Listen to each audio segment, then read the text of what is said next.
I have an opening statement from Coach, and then we'll take questions. Well, Kyle and I are obviously excited to be here and represent UCLA. And we've had 14 practices and healthy to this point, other than Juan Abel, who just got eligible, which will really help our depth. He is not practicing yet because of an injury, but other than that, we've gotten through kind of the segment of the season that's new to all of us, because usually the start date is tomorrow. So we've got a lot of things in, like a lot of coaches have already, but we're excited to be here, to be a part of the Pac-12 networks, and be a part of Pac-12 media. We'll take questions on the back right. For both Coach and Kyle, do you have any reaction to Andy Enfield's little dig that was in a local paper, I guess, where he said, if you want to play fast, come to USC, if you want to play slow, go to UCLA? Do you take that seriously, or is that just part of the local rivalry that you're learning about? No, I've got great respect for Andy. He had a very good season last year, and respect what he's done, and wish him all the best. I mean, it's UCLA.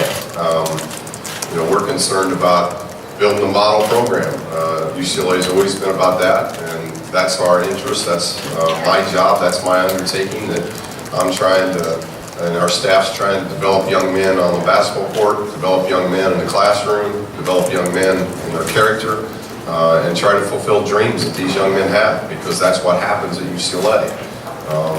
It's around you, wherever you walk at UCLA, you see that. So, whether that was motivation or whatever, it's not, we've already labeled Kyle as, your nickname's Slow-Mo.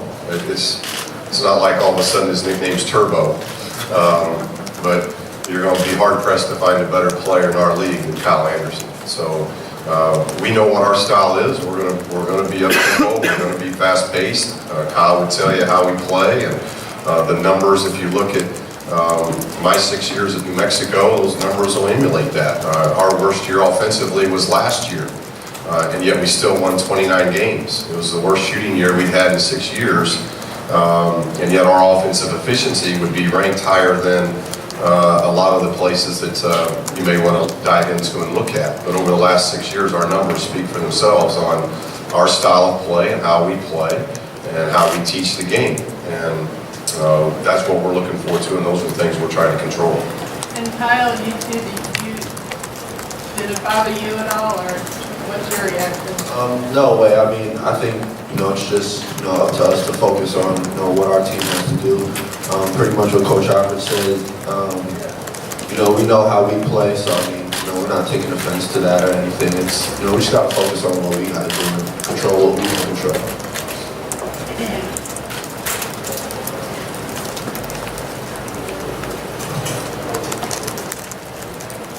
Here on the left. Coach, you have both of your sons. You have two sons on your team this year. Tell us a little bit about what people can expect from Bryce and Corey on the court, and what's it going to be like to coach them.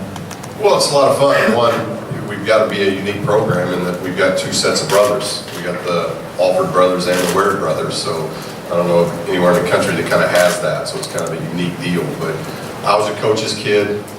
Coach Schilling, who's on my staff, was a coach's kid. Coach Knight coached his kid. So there's a lot of things, a lot of people that I can lean on as we go through this. But my oldest son, Corey's been with me in New Mexico for the last 2 years. So he's been a part of the championships that we've won in his first 2 years, and he understands, how we do things. He's a walk-on. He's wanting to get into coaching. So he's a part of a group of walk-ons that we have, and is doing a great job. And Bryce is somebody that had a very good high school career. Somebody that I think will really help us in a lot of ways. He understands how to play. He's got a very good basketball IQ. He's going to know his role of where the ball's got to go and who's got to get it, because it's a similar offense to what we've had at New Mexico, and he's been practicing with our guys at New Mexico over the last 2 years. So how much input and what he does obviously is going to be up to the production that he has, but I think he, like our other freshmen, have done a really good job through 14 practices. In the back center.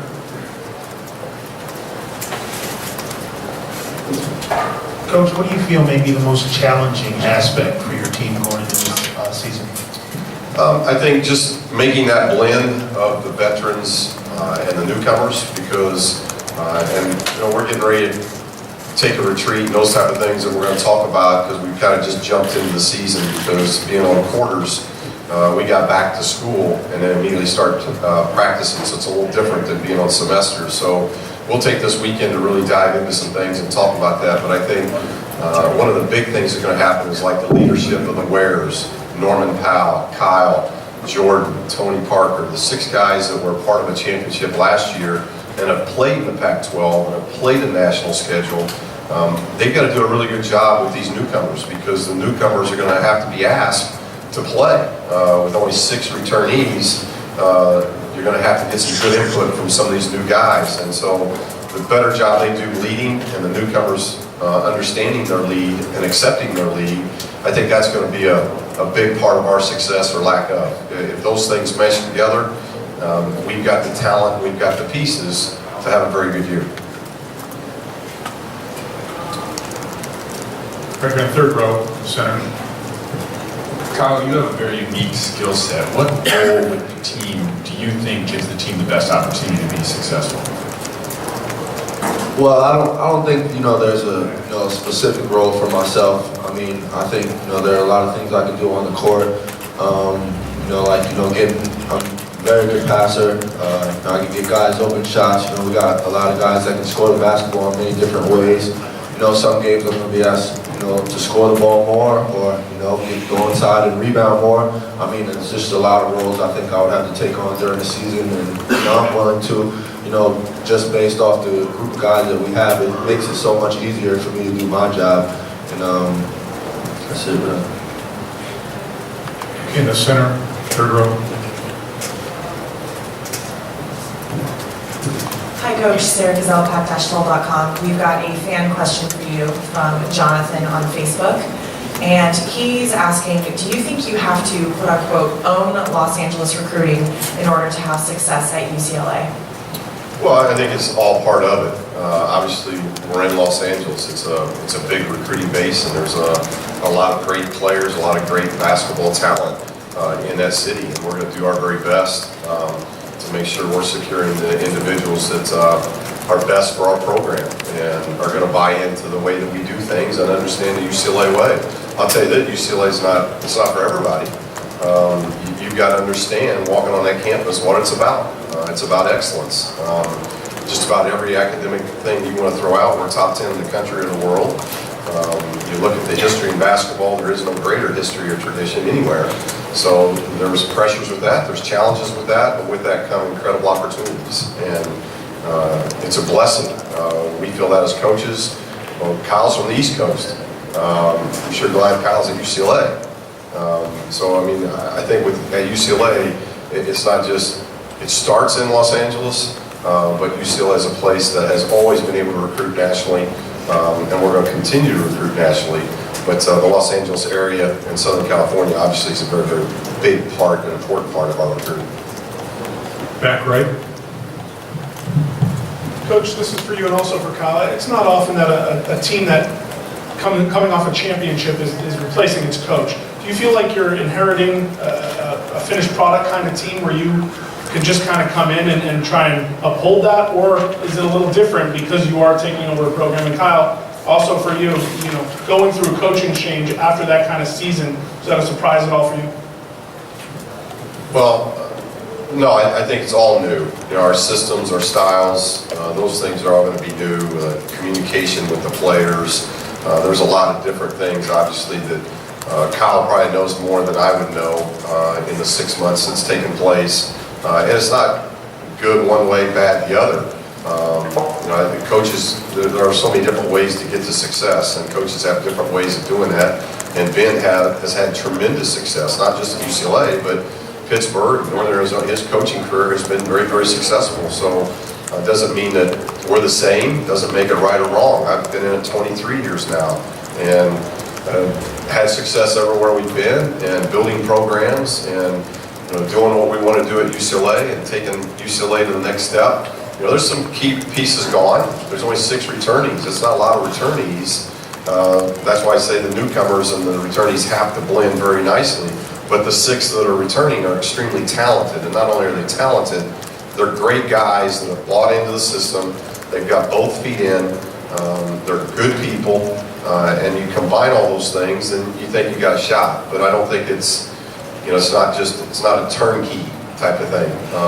There are a lot of changes that have happened within the program, from strength coach to all the things that we're trying to do and implement with our nutrition and our strength program, our individual workouts. Those things are different for the players, and to their credit, they've bought in and they've done a very good job here in 6.5 months. I wouldn't call it so much a surprise. I mean, I think we got some great guys coming back, and we had a great staff come on. I mean, that first 6 months where we finally got a new coaching staff was huge. We developed a big trust fund with the coaches. They did a very good job coming on to the staff and getting us what we need and things like that. So I mean, I wouldn't call it so much a surprise. It was just great pieces to the puzzle, sticking together. Question in the back right. Kenny Crash, Fox Sports 910. In deference to Kyle sitting on your left, you don't have a classic point guard currently on your roster, nor one seems to be forthcoming in the future. You say your offense can literally thrive under those circumstances when you don't have that kind of a player waiting in the wings. Absolutely. I think our offense could be a very good success with not really a classic point guard, because our guards are so versatile. I mean, Jordan Adams, who can shoot the ball, can pass the ball, can rebound, can defend. Zach LaVine, Norman Powell. We have guys who are so versatile. We don't really have one-dimensional guards like that. So I mean, due to our guard versatility, that's going to help our offense thrive, in so many different ways. Time for one more question. Here in the center. Coach, you've been a part of one of the most historic programs in the country, and now you're on the other side taking one over. But is there a little bit of added extra pressure when you come to a program with such deep roots? Yeah, there's no question. And you understand where the bar's been raised. Coach Wooden put that bar about as high as you can get it. 10 national titles in 12 years, and the success that they had. But he established a tradition at UCLA, and a term that's used quite honestly every day on our campus, of excellence. Our whole campus is that, 109 national titles on our campus, the most in the country. It's just, when you walk our campus, that's what you feel, and Coach Wooden started that. So I understood that. I grew up in Indiana, so I knew all about Coach Wooden. As I got into playing and then get into coaching, the respect and admiration that I had for Coach Wooden just continued to get better each and every day. So you understand those pressures, but it's a tremendous opportunity. It's to be at a place like UCLA. It should be about winning national championships. You should put yourself in a position that you have a chance to win a national championship every year. And that's what Kyle and the group of young men that we're dealing with and coaching right now, that's what's on their minds, and that's what they're competing for. It doesn't mean we're going to win 10 out of the next 12 national titles. It's probably not going to happen ever again, but it doesn't mean you don't try to attain that bar that's been raised and the level of excellence that's on the campus of UCLA. You're working every day to try to attain that, and with that obviously is pressure. But I'd much rather be in a situation where there's pressure of success versus the pressure of not caring or trying to develop some kind of feel-good, this is what basketball is all about. This is the pinnacle of college basketball. This is the best of the best. It doesn't get any better than this. And to be able to coach elite players and put a program together of elite players, that's what we're really looking forward to and having fun with these guys. All right, very good, gentlemen. Thank you for your time.